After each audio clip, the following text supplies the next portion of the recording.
thinking about how long I'll let myself slide. And I've realized that I've just built a life that's just too noisy, too reactive, too cluttered. Coming out here, like, it always just gives me space.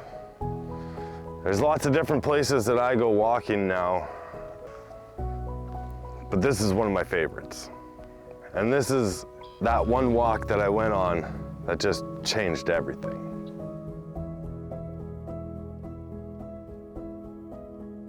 So what started out with that 20-minute walk, just with no distractions, and for the first time in a long time, I actually heard what I needed to hear.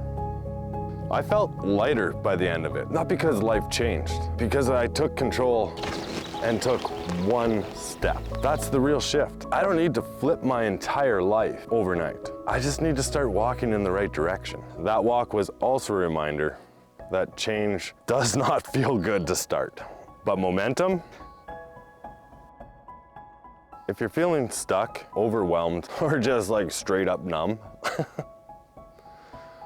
yeah, just numb. I've been there. And the way I look at it, one act of movement that shows your body and your brain that you're serious about change. Whoa, that got a little deep. But I mean, that's what this is for. And this week, if you're interested in the second wind, no phones, no playlist, just you. And when you're out there, giving yourself some space, I want you to ask yourself, what part of my life feels heavy? And what can I do about it today?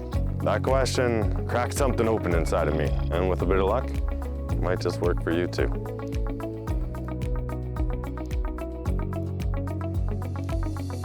I know you out there. You've subscribed to worse. Come on, hit that button. Join our journey. Real change, real struggle, real life. One walk at a time. My name's Troy, and this is my journey.